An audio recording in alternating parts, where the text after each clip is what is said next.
இந்த திருமணிமுத்தாறு திட்டம் நிறைவேறதுக்கு முன்பாக இந்த விவசாயிகள் காப்பாற்றப்பட வேண்டும் என்பதற்காகத்தான் பொன்மனைச்செம்மல் புரட்சித் தலைவர் எம்ஜிஆர் அவர்கள் இருக்கின்ற போதே ஆற்றிலிருந்து தண்ணீர் எடுத்து விவசாயம் செய்து கொள்ளலாம் என்று முதலாக அனுமதி கொடுத்தார். அதற்கு பின்னால் அம்மா அவர்களும் கொடுத்தார்கள்.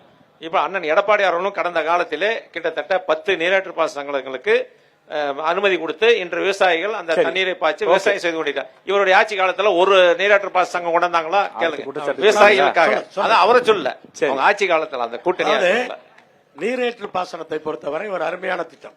ஏன்னா ஒரு 400-500 விவசாயிகள் சேர்ந்து அரசு நிதியை எதிர்பார்க்காமல் அவர்களே நிதியை போட்டு திட்டத்தை கொண்டு வந்து தண்ணீரை 30 கிலோமீட்டர் 40 கிலோமீட்டர் காவிரியிலிருந்து அவ்வளவு தூரம் கொண்டு போறாங்க. கொண்டு போகும்போது அந்த பகுதி பூரா நிலத்தடி நீர்மட்டம் மேம்படுது. அவன் தோட்டத்துக்கு மட்டும் பாய்ச்ச முடியாது. தோட்டத்துக்கு பாய்ச்சறப்ப நிலத்தடி நீர் மேம்படுது. இப்ப என்ன பிரச்சனை ஆச்சுன்னா தேனியில இப்ப அந்த 21ல தேனி மாவட்டத்தில் ஒரு பெரிய பிரச்சனை ஆயிடுச்சு இது மாதிரி நீரேற்று பாசனத்துக்கு. அதனால அந்த சட்ட சிக்கல்னால இதெல்லாம் தாமதமாச்சு ஒழிய எனக்கு உள்ள தெரியும்.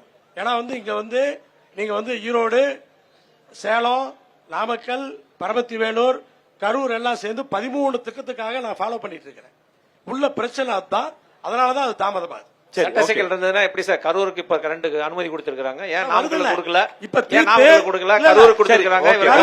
நாமக்கல் மாவட்டம் சேர்ந்தவர் கரூர் மட்டுமல்ல நாமக்கல் பாருங்க, திருச்செங்கோடு தொகுதி எந்த திருச்செங்கோடு சார்ந்த 2 திட்டங்கள், பரமத்தி வேலூர் சார்ந்த ஒரு 4 திட்டங்கள், அதுக்கெல்லாம் அனுமதி வரப்போகுது.